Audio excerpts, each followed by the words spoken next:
Weed or sex that ties you together. Love hard, baby. I don't want no mistakes, Lola. Couldn't bear to see something bad happen to my girls. My family's owned this farm for 5 generations. It's weed, corn, and cannabis.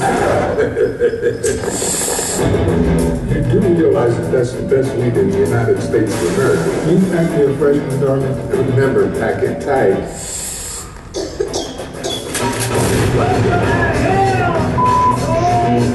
You got 5 dead kids on the street in the new road. You got any suggestions? Oh, I would do cover. This dog can do the same stuff.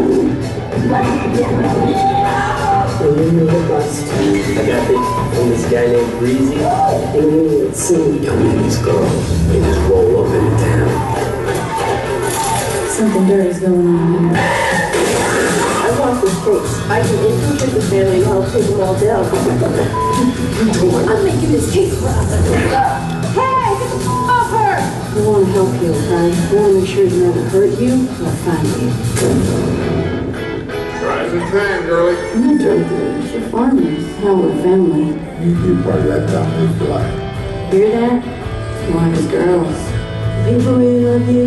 They want to hurt you. Does it make sense? This family isn't who we thought they were. Don't come yet. Come on, AJ, you're a federal agent for Christ's sakes. Fool us all. Grass is grass now. I don't know about my fellow peace pipers, but I'm starting to sweat.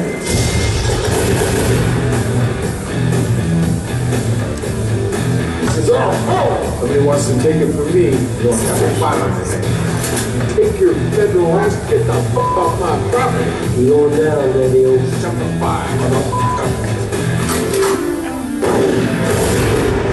got to choose between the farm and my family. It's my family. This whole fucking town is gonna burn! That boy's gonna get a heart attack.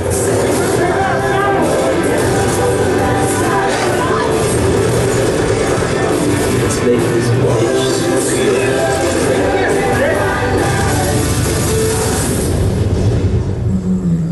Now that's the good stuff.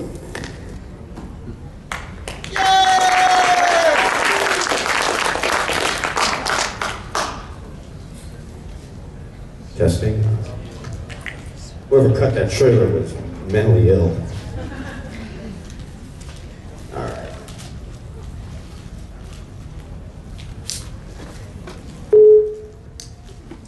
Good morning, horror fans. Welcome to the 2019 Days of the Dead Horror Convention here in Atlanta. More importantly, welcome to the panel for the new Sid Haig film, High in the Hog.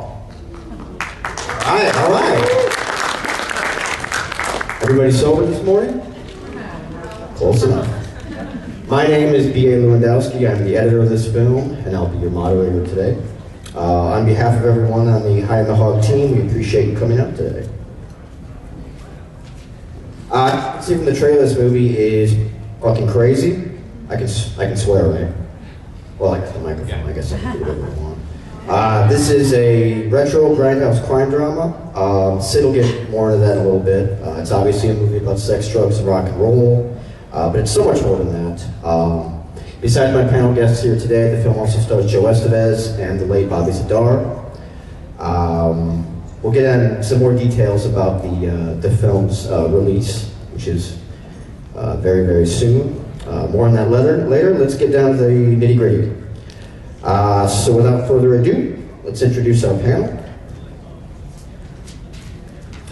First, you may know her from such films as Space Babies from Outer Space, Harvest Lake, Amazon Hotbox, which is made right here in the Atlanta area. My new film, Skeletons in the Closet. She plays DJ Mary Jane in High in the Hog, the very beautiful and very talented scream queen, Mrs. Ellie Church.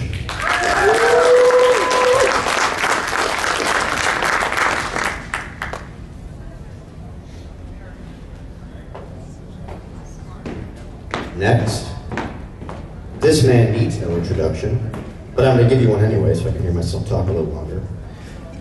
Since starring in The Host in 1960 for director Jack Hill, he's appeared in over 50 films and 350 pieces of television. That's 7 decades, folks. Most of you know him as Captain Spaulding. Some of you older fans will remember him as Omar in Coffee. But soon, all of you will love him as Big Daddy in High in the Hog. Ladies and gentlemen, he's an outlaw, an icon, and a great human being, the one and only, Mr. Sid Haig.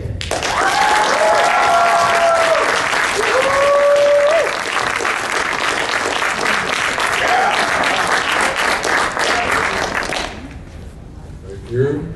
What the hell are you guys all doing here? You having a good time? Oh, yeah. All right, good.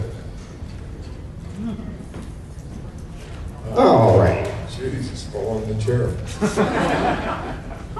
Well, Sid, we're finally here. Yeah, it's a fucking horse again. Okay. So first off, Sid, I really want to thank you for doing this movie. Without your involvement, we wouldn't be here, obviously. I wouldn't have the pleasure of having a Sid Haig movie on my resume. I can't tell you how much that means to me. Do you want to explain to the audience exactly what High in the Hog is? You want to give an introduction? Do I want to explain what? You want to explain the plot of High in the Hog to the audience? Oh yeah, well, I play a farmer. The farm I got from the trailer has been in the family for 5 generations.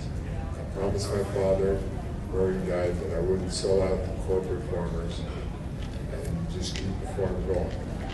Easier said than done. Everybody knows anything about farming. But we have this hog farm, and we're growing the corn, feed the hogs, and things got a little tough, so I just decided to plant a little weed in with the corn. And along the way, I ran into these 3 women at various stages who had been terribly abused in one way or another, and I took them in as family. So we were operating like a family, and raising corn, raising hogs, raising weed, and the girls would go out of town and sell the weed, and just keep the whole operation going until the fucking DEA showed up. And then everything turned to shit. There you go. I just gave you all the spoilers. So here's a question. I don't think you and I have ever talked about this, or if we have, I don't remember it. How did this film exactly come to your attention? How did this land on your desk? How did it come to my attention? Yeah. Kevin Lockhart, who was the writer and producer of the film, sent the script to my manager, and I read it, and I said, oh yeah, I could have a lot of fun doing this. See, I don't do anything that's not fun. I'm too old to, be jacking around, all right? It's not fun, I'm not gonna do it. So I figured I could have a lot of fun doing it, and so I signed up. And that was, that's basically the way I operate. So you could have done any number of projects at that time. What motivated you to take a chance on this upstart group of young filmmakers, all the way in the middle of nowhere in Galena and Elizabeth, Illinois? Was it the script? Was it the character? Was it the subject matter? What attracted you most to them?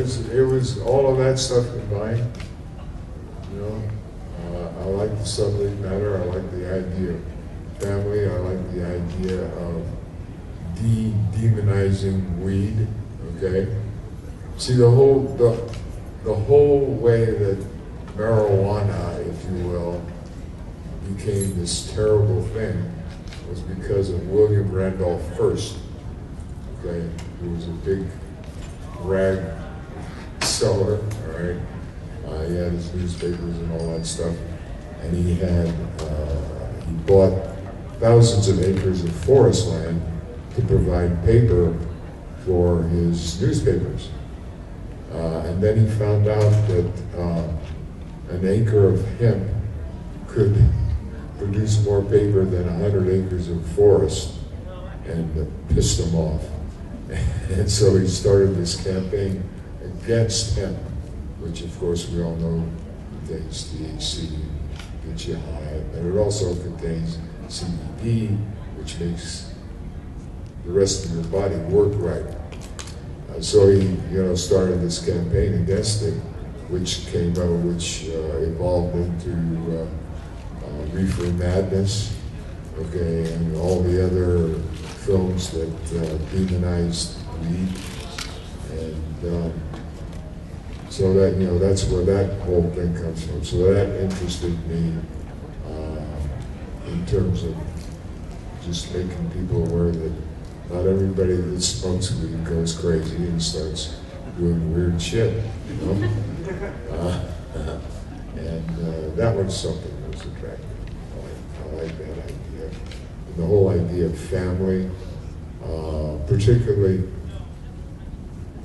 on one level, on a spiritual level, yes, you pick your family, but on another level, if you come together with people and you act like family together, that's like really important too. So that part of it was also intriguing. Ellie, here's a question for you. So Ellie came into this movie pretty late in the game in post. When we redesigned the film, I approached Kevin and Tony about adding a tertiary character based on Lynn Thigpen from the 1979 Walter Hill film, The Warriors. We wanted a DJ. She basically explained some of the more subtle plot points of the movie. So when we hired Ellie, you came from Indiana, right, that morning? Yeah. She had never met us before. We hadn't even built your set yet. Remember, we put it together that morning? If I remember correctly, you were nervous as all hell. So my original idea was to just shoot. It was shoot you just like they did in The Warriors. It was basically like this. And Ellie, very, very quickly, you owned that role, and we're like, all right, fuck it, we're just gonna start doing close-ups and whatnot. So I'll give you a lot of credit, because that was probably uncomfortable, because you'd never met us before, but you came into that role, and you owned that character, like, in an hour. It's pretty impressive. And I think we did all of that. We did all of your shooting, like, in an afternoon, right? Yeah, it was one day. There was all the dancing stuff and the voiceover stuff, but the DJ stuff was, I think it was only a couple of hours. Yeah, you ran through that quickly. And that was a lot. It was, what'd you have, like, I think it was at least 6, 7 scenes, something like that? At least, yeah. Is that one of your favorite roles? Yeah, anything I get to use an accent in, especially a southern accent, is probably going to be my favorite. Yeah, but just to be like a southern stoner radio DJ, completely different. I've never done anything like that before, so I was super excited before I did it, and I loved doing it. Were you completely sober during the shooting of that movie? I was surprised because I didn't know anything about any of this. I don't finished all this stuff. So you didn't know it's a poster, right? And I started seeing pictures of this beautiful girl talking on a microphone, smoking whatever she was smoking. I went, wow, okay, this is cool.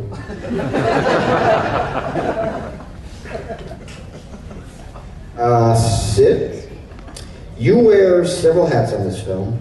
Not only were you the star of the movie, obviously, but you were a producer on the film. In fact, if it wasn't for your involvement, this film may not have been completed. And correct me if I'm wrong, is this the first film where your name is featured over the title? Yes, it is. What was it like producing this film? Huh? What was it like producing this film? Well, the way this whole thing started was, after over 50 years in the business, you get to know what to expect when you step on the set for the first time. And when I stepped on the set, I saw a bunch of young, energetic, enthusiastic people, really anxious to get this thing going and rocking, and wanting to make a good movie. And one thing that was missing was that not a whole lot of them knew what it was, or what their job was. Okay? So I went to Kevin Marquardt, the executive producer, and I said, you know, Kevin, I think you need to get a producer in here with some organizational skills that can teach these people what to do, because they really want to do a good job for you. Without hesitation, he said, will you do it? And I said, well, you got my agent's number. And the next day I was a producer on the show. And with my first AD, Ace, I don't even know what Ace's real name is. It's a good question. I don't either. Ace Cabral. Yeah, what is this? Maybe we held a 3.5-hour production meeting with all the department heads and got everybody pointed in the right direction. And there was a lot of head nodding going on, agreeing with, oh, okay, yeah, that makes sense. And the next day it was like we hired a whole new crew. Everybody was working full steam ahead. Everything was getting prepped properly. And you can see that's the thing when you've got the desire to do something, you just need a little education to push it forward and rock with it, you know. Albert Einstein was once asked what his assessment of genius was. And he said, imagination, visualization, intuition, and desire. And that's what they had. They had the vision of what it was that they wanted to accomplish, and they could imagine it being done. Maybe they weren't using their intuition a lot, okay, but they had the desire. And when you start filling in the spaces for people, it brings everything together, and everybody comes alive and really rocks it, you know. And we had a solid sound crew and a solid film crew. It was just the other areas that were a little shaky, and we just straightened that all out, and everybody rocked it. This is a real personal movie for you. Not only was your assistance tantamount in getting the movie made, but in the edit, we actually used some of your childhood pics in some of the flashbacks. The ones that your childhood pictures. Remember the ones that you sent to Kevin? Blow your microwave. Remember the childhood pics that you sent to Kevin? What? Childhood pics. Pictures. The black and white pictures. Oh, remember those? My family. Yes. Yes. I actually was able to supply photographs of my family from 5 generations back with a covered wagon. Yeah, because my grandfather, I don't know if this is important or not, but my grandfather came to this country when he was 15 years old. That means that he was 2 years into his adulthood, because in my culture, when you're 13 years old, you're a man. You're expected to do manly things. Get married, have a family, have a good source of income, build from there. And so he was 2 years into it. He decided to come to this place called America, where he heard that if you were willing to work hard, you could have anything you wanted. And so he bought into that. He came here. The very first thing he did when he got off the ship in Boston was to find a tattoo parlor and had an American flag tattooed on his forearm. Took almost all the money that he had, but that was important to him. He said, this is my new home. And I got a job in a shoe factory, worked 7 days a week for 5 years, and then sent for his wife and his first daughter. They came, he bought a covered wagon, 2 horses, and by himself, no wagon train, by himself, took that wagon across country from Boston to California, stopped at one point in Central California, and he got off the wagon and felt the soil and smelt it, and he said, this is it, okay, this is where we have to be. So he took all the money that he had and bought land for 50 cents an acre. We're talking about, he came here 10 years after the Civil War. And he gathered up some wood and built a little shack under one of 2 of the fruiting mulberry trees that were on the property. My grandmother climbed up into the trees, gathered her cocoons. She had a small loom. She wove the silk, made the fabric, went up into the hills, gathered wildflowers, made the dye, dyed the fabric, took it into town and sold it, and that's how they got their first crop in the ground. We wound up with 750 acres of table grapes. And he did it legally. I was waiting for that.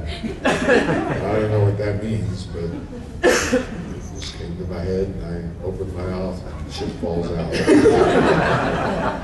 Sid, you got any?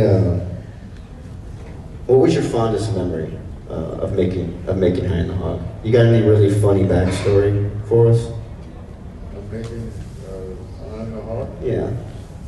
Yeah. I want to let you. I've got a couple I want to ask. I want to let you come to that determination. Sometimes when you're doing independent films like low budget, ultra low budget, you don't have all the amenities that you do when you're working for 20th Century Fox. Okay. And there was one point where the ladies were complaining that they didn't have a proper place to change clothes. While I was standing out in the middle of the road in my tidy whities changing my fucking costume. And Tony Walsh said, "Get over it, look at this guy." He said, out in the middle of public changing his clothes. You're worried about having a dressing room? Shut up, get dressed. That's what he said. Ellie, what about you? It was a ridiculous day, I know that. Yeah, it's just a stupid little tidbit, but it was really funny. When we were on set, I was doing some dancing bits, you know, and they had me bring my own music in, and you know, so I was comfortable. But Tony brought me this red, white, and blue tutu, and I looked at it, and right away I was like, my eyes can't fit in this tutu. There is no way I can get in this tiny thing. And I told him, I was like, dude, this isn't gonna fit. He's like, just try and we'll look at it and see. And I put it on and I just like hulked it out. And I came out and it was all stretched out and, you know, it looked awful anyway. But like, I was like, dude, and he goes, go back to the dressing room. But yeah, no, it was a really fun shoot. Like you said, it was only about a day, but I love you guys, and Tony's really awesome to work for. I just like working for Tony too, because I feel like he knows what he wants and he pushes me. Tony Walsh is the director, by the way, everybody. He's at work right now, so he couldn't be here. You got an adult job. Yeah, you got an adult job. So here's a question. Another question for you, Sid. I think you and I were talking about this yesterday. Interesting enough, this is the second film where you play a character named Daddy. You made a film in 1967 called It's a Bikini World, which I believe is the only film in the beach party genre to be directed by a woman. I think her name was Stephanie Rothman. Anyway, your character in that movie's name was Daddy. Obviously, in High in the Hog, your name is Big Daddy. So here's a question. Between 67 and present day, what's the biggest change in the movie business that you've noticed? The biggest change that I noticed was that anybody with a credit card can make a movie. They don't know how to make a movie, but they can make one. And they do. They're usually terrible. They don't have any money to pay you, and they work the shit out of you. And you know, that's the way things have gone. The technology has gotten so extreme that you know, everything is CGI. I'm not a CGI bloodhead, bullet head, just doesn't look right. It just doesn't look right at all. And then when you get that on Blu-ray, then it really looks bad. So, you know, there's that aspect of it.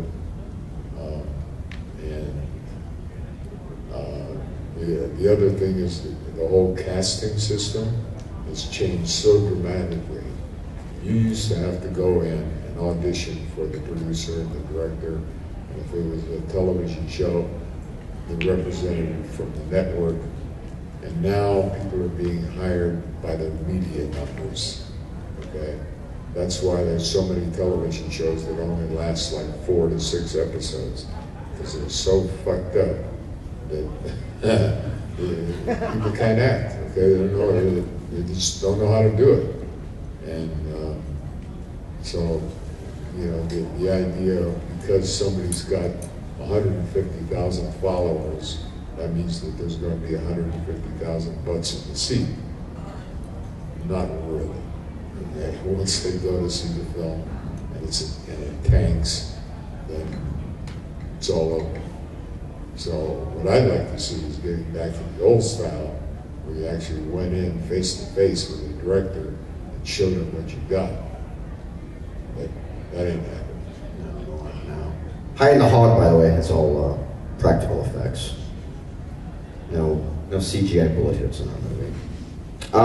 Sid, you and I were talking yesterday that you've actually got 3 new movies coming out. Well, 4 technically. 4 actually, yeah. I got one in release right now. It's #1 on VOD. It's called Cynthia. And it's about this husband and wife who desperately want a child. They're taking all kinds of drugs and shit. It's costing $10,000 a month or whatever. And they have twins. Only one of the twins dies. Not really. Okay. The other twin is this little monster that runs around and killing everybody. And it's really it's kind of wild. And it deserves to be #1 on VOD. And for the first time in 57 years, I play a cop. That's unreal. I'm still surprised by that. Not to toot my own horn, but I won the Best Supporting Actor at the IFS Film Festival for the portrayal of Detective Edwards. Okay. Yeah, let's hear it. I should have started out when I was 57 years ago and saying, "Excuse me, sir, I'll play the cop." Do you prefer the role of hero or villain, or both? I like to do different stuff. I did a film called Dead Calling, where I played a straight-up Norman Rockwell dad. Okay, buttering my kids' toast, talking at the breakfast table, and that whole thing. And that was exciting for me because I just got tired of pointing guns in people's face, and that's why I backed away from the industry. As a matter of fact, in '92, I said, you know what? These guys can't figure out that I can do more than just point a gun in somebody's face, and I'm just going to take a little rest until somebody can put a couple of synapses together and figure out that I can do more. What was your comeback film after what was your comeback film after your retirement? When you retired, well, you didn't really retire. Well, semi-retired. Semi-retired. Yeah, if a role came along that I felt like I wanted to do, then of course I could. But Quentin Tarantino showed up with Kill Bill. Rob Zombie showed up with House of a Thousand Corpses. I don't know if you've ever heard of that film. and everything just got better. What would you say? Do you think that? What do you think the reaction? I mean, people obviously haven't seen the film yet, but when they do, what do you think the general public's reaction is going to be, especially your most ardent fans? What do I think the public's reaction to what? To Haig. Do you think they're going to really enjoy Haig? I think I think everybody's going to like it because it's got some humor in it. It's got some action in it. It'll make you laugh. It'll piss you off. It's got a whole lot of elements to it that I think people will go for. Ellie, here's a question for you. A critic actually posed this to us on a podcast recently. Do you think that Haig and the Hog is a feminist movie?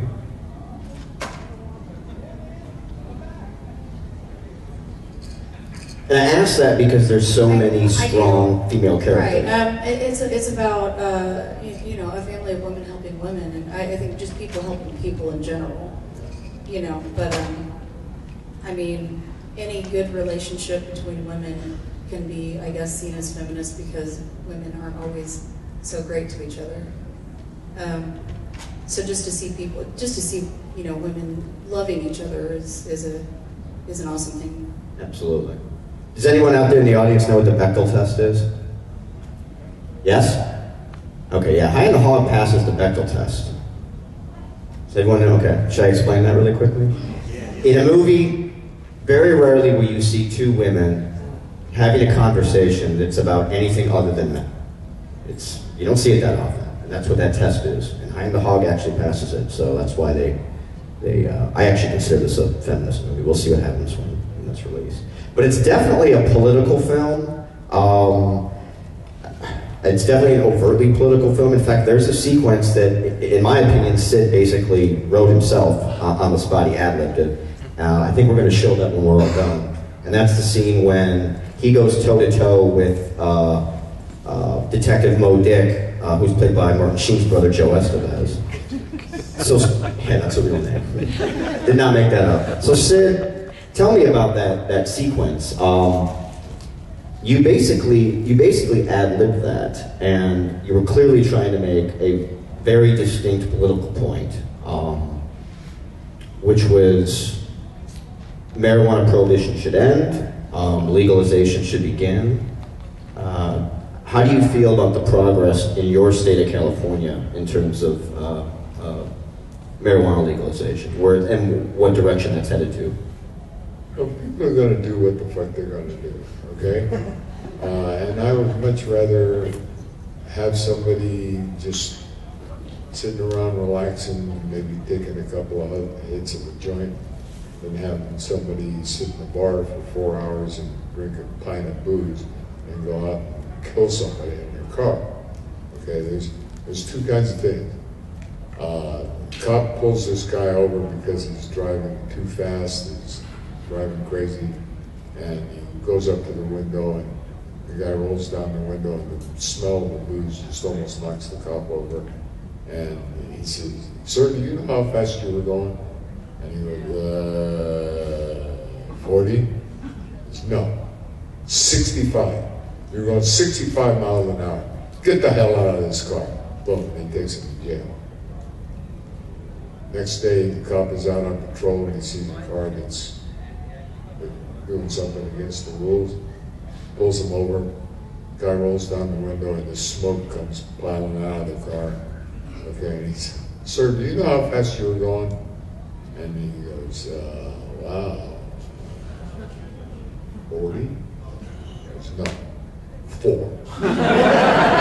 4 miles an hour." Take it from there. and that scene with Joe Estevez is politically where I stand. Just because you own a badge, okay, and you abuse your authority by going in and pushing people around, that just doesn't work for me. So I threw his ass off the farm, and that was it. Joe's he's a perfect asshole in that movie. Yeah, and you're a badass. One of the things I like about Hog is it's multi-genre. It's an action movie, it's a grindhouse movie, it's a family drama. I attempted to build it so it feels kind of like not only a Western, but almost an epic, especially with all the family background we do. Do you feel the same way in terms of the subtext of the movie? I mean, do you feel like it's a family drama?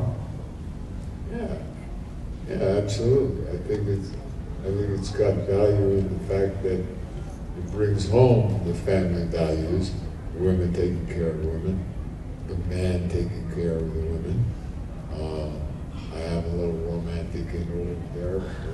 I certainly do. Yes, I certainly do. That's damn hot. What was her name? Sierra. Huh? Sierra was her Sierra. name. She was good. Well, she's in LA too, by the way. We screened the movie there. huh? She's in LA. She's in your backyard almost. Yeah.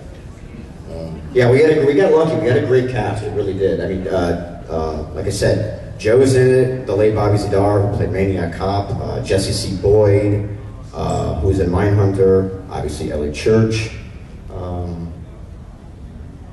Fiona, Brenda. Yeah, we got lucky. There was a great cast. And of course, you. I'm just there doing my job. That's what I do. I think what we can do now, especially if people have some questions, is do a Q&A. I don't have another microphone, so you may just want to stand, ask a question. Does anybody have a question for my two guests? Yes, sir. What was it like working with Rob Zombie the very first time? Like meeting Rob Zombie first day and working with him? Very chill guy, easy going. He's a fast learner. Okay, he knew what he wanted in House of 1,000 Corpses. He just didn't have movie speak. Okay, but he made his vision clear in whatever way he could, and got the job done. I'm sure you can agree that he got the job done. But by the time we got to Devil's Rejects, he learned all the stuff, how to communicate with the crew in terms that they would understand, speed things up and get things rolling. Very easy to work with, no problem, having a lot of fun.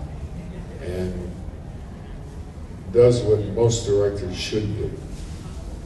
If you have enough confidence to hire somebody to do their job, then let them do their job, okay? There's so many directors that are puppet masters, you know. I had a director that was so controlling, it was ridiculous.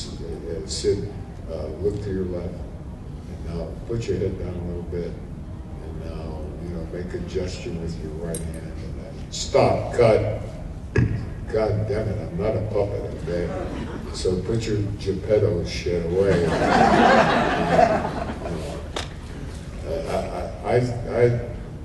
Maybe that's why I'm not any farther than I am in this business. I don't put up with shit. I had a director one time, before we even rehearsed the scene, I said, do you mind if I give you a line reading on this? You don't do that to actors, okay? See what they're bringing you, and then if it's not what you want, then you work it out, okay? He said, do you mind if I give you a line reading on this? I said, no, not at all. As long as you understand those will be the last fucking words you ever speak. I'll get your ass in back of the monitor and do your job. And he looked at me puzzled. I said, get the fuck out of here. And that was that. What's the most fun you've had on a movie set? Huh? What's the most fun you've had on a movie set? What movie was the most fun to make? The most fun I had in Rejects? No, on a movie in general. Any movie. Any movie. Oh my God. I bet Galaxy of Terror was fucking fun. Galaxy of Terror was crazy, yeah. See, okay, I have this working relationship with Roger Corman. He sends me a script and a contract. If I like the script, I sign the contract, deal's done. If I don't like the script, just don't sign the contract, no hard feelings, everything's cool. So he sends me the script for Galaxy of Terror, and I looked at it, and the script in general I thought was, you know, pretty solid. So I called him. I said, yeah, Roger, I like elements of the script, and I will do it as long as you let me do it mute. He goes, mute? Why do you want to do it mute? I said, have you read that shit? Oh, yeah, okay, yeah, you can do it mute. So, but the director forced me to say that stupid-ass line, I live and I die by the instincts. Stupid. But there's two rules when dealing with directors. Rule number one is the director is always right. Number two is if the director is always wrong, refer to rule number 1. So I did what he wanted me to do, damn it. After all these years, who's your, what director do you think you learned from the most? What was that? What director do you think that you learned from the most? Because you have worked with a shitload of them. Wow. Well, I learned how to work with guys like Rob Zombie and Quentin Tarantino and Jack Hill in terms of how far I could stretch myself. Okay? I got to know when to pull back and shut the fuck up and say the words. And you know, that taught me a lot about myself. When I was in school, I went to the Pasadena Playhouse, which is like the number 4 school in the world. I learned a lot about how to develop character and you know, what you have to bring with you. And I was fortunate enough to work with a guy named Barney Brown, who along with Lee Strasberg started the Actors Studio in New York. Strasberg stayed in New York. Brown came to the West Coast and became the director of the Pasadena Playhouse. Very impressive alumni, Gene Hackman, Dustin Hoffman, Charles Bronson, on and on and on. So that's where I really learned the most about what my job was and how to make it work.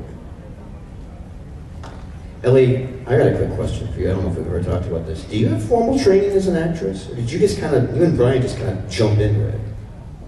Unfortunately, my acting school is all on film. So I started 2011, I believe. Just kind of. Was Time to Kill your first movie? No, I did a couple before that. But Time to Kill was my first movie that I feel like. First feature? Or did you have a feature before that? I had a feature before that. But Time to Kill was the first movie where I felt like I was really learning something and not just like, woo, this is fun. It was, I wanted it to be very good, and I wanted a different thing out of that movie than I wanted out of the ones before that. So it was a turning point for me. Yeah, your growth rate between, especially Time to Kill and Skeleton August is pretty incredible. What do you got next besides, you got a movie called Johnny Z coming out, right? I went there and filmed for that in April. I think that's coming out this year. I haven't really heard any updates, but I know it was going to take about 12 months to get it all figured out. I saw Batman when I was in Nightmares in Ohio. Yeah. Yeah, you're terrific in that. Everybody's terrific in that. Yeah, I have that come out this year, and then Amazon Hotbox. Amazon Hotbox is terrific too. Also. And then, you got a busy year coming up too. What's that? You got a busy year coming up. Yeah. We're working on something right now. So. Excellent. Sorry, I segued. Anybody else have any questions? Yes, ma'am. I was wondering what it was like to work on Death House, like working with Bill again, get to work with Kate Hodder. Did you have a good time? Well, have you seen Death House? No, I really want to. Okay. It's kind of segmented, so we really never worked together, okay? But everybody that did that film did it because of their love for the project that was created by someone who we all respected and everything. And so, you see the film, it looks kind of segmented. There's little scenes about this and little scenes about that. We're not necessarily connected, but everybody delivers. I've seen it, and everybody delivers really good performance. So hopefully it gets legs. I think it needs a little direction in terms of how to market it. because it's been out way too long. Hardly anybody's seen it. So hopefully they can get their shit together and get people interested in seeing this thing. Yes, ma'am. This is for both of you. What made you want to become an actor? What started you wanting to do that? What made you decide to work as an actor? Okay, I started very, very early. Okay, when I was growing up, I was growing so fast that I was clumsy. I could trip over and die. And so my parents decided that I needed dance classes. So yeah, sure. So we go to dance class, and I took to it. I loved it so much. It was so much fun. By the time I was 7, I was getting paid to dance. And I kept that up until I was about 12 years old. And I was always involved with music when I was like 9 years old, 10 years old. My parents got tired of me banging up all the pots and pans, so they went out and bought a used drum set for me. And I taught myself how to play drums and played in Dixieland jazz, country western, and then this weird thing called rock and roll came around. Okay? And got involved in that and started a band called the T-Birds. You can probably find this online. And we recorded a song for Keaton Records, which was the label that Sam Cooke was on. And everybody's looking at me like, who the fuck's Sam Cooke? Big giant guy, okay. And a year out of high school, signed a contract with that record company, and it was at a period of time when Paola was running everything, and they were paying all this money out to disc jockeys to play songs. And I was in the office one day, and they wrote out a check for $750 to have Dick Clark play our song one time on American Bandstand. Okay? That's the kind of money that was getting thrown out. Well, everything is charged against production, so you don't get paid until the production is paid off. Well, I wasn't making any money. And at the age of 19, I was smart enough to know that this was a bad road to go down, so I just bailed. And a friend of mine and I were standing out in front of my parents' place, figuring out what we were going to do with our miserable lives. He said, you know, you ought to go to the Pasadena Playhouse. I said, what's that?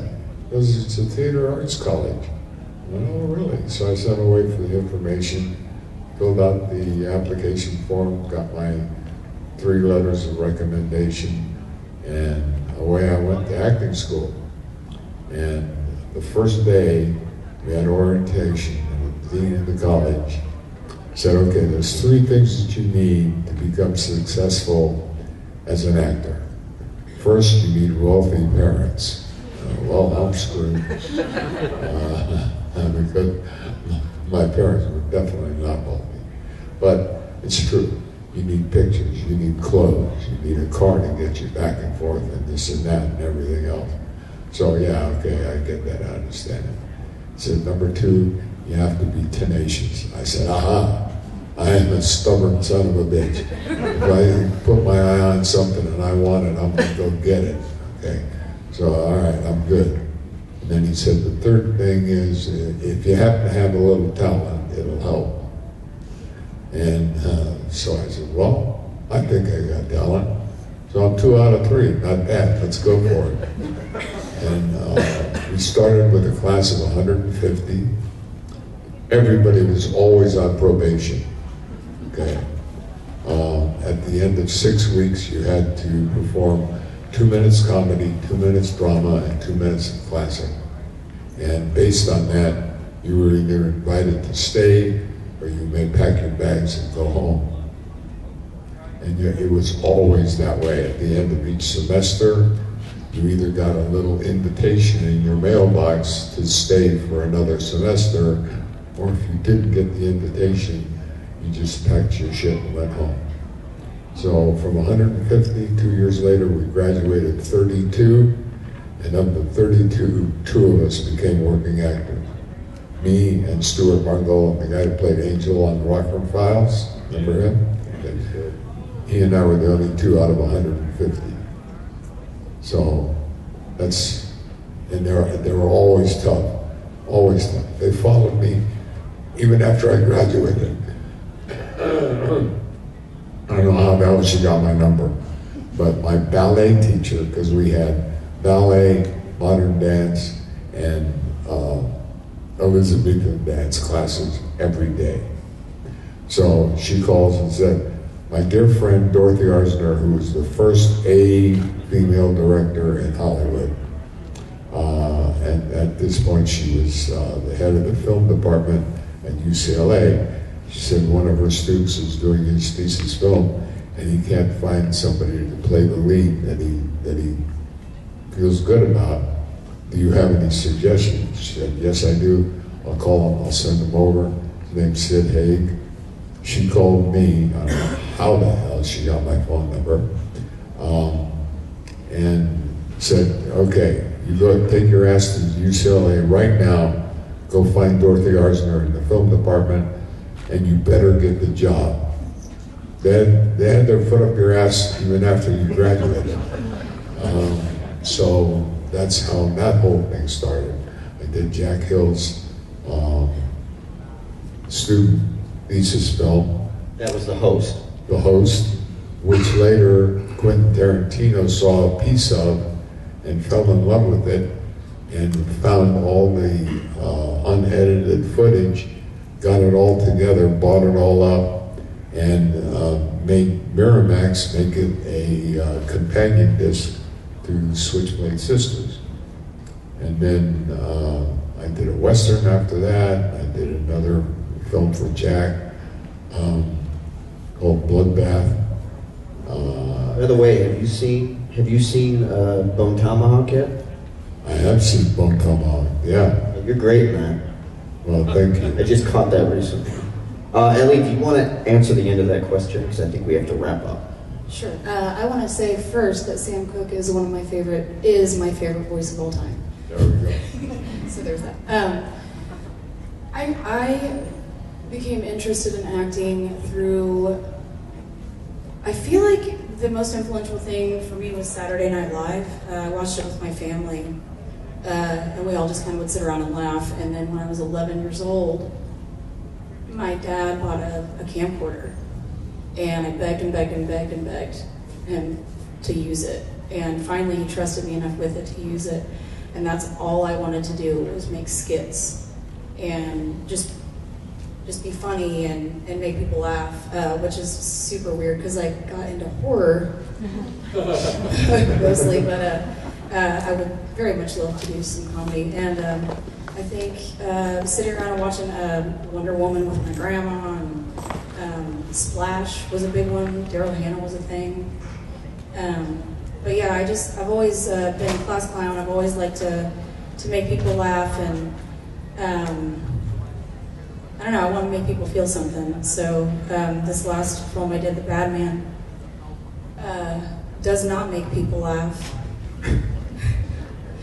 but it makes people feel something. And just the feedback I've gotten from it, like, man, I cried at the end of that. I couldn't, me and my girlfriend were sitting on the couch and I cried, and I didn't want her to see me crying. And that just makes it like drugs to me, where you can make people have a high emotion, and I can't stop. All right, we gotta wrap up. Real quickly, High in the Hog is due for a limited theatrical release in April in Los Angeles, and then it'll start hitting digital platforms and physical media soon after that. Sid's got something to do at 1. He'll be back at his table at 2 o'clock. And Sid, I'll let you take us out. What was that? I'll let you take us out. You want to wrap it up? Oh, well, okay. Thanks everybody for coming. Hope you had a good time. Hopefully we touched you in some way. Okay? A little education here and there. Other than that, I fucking love you.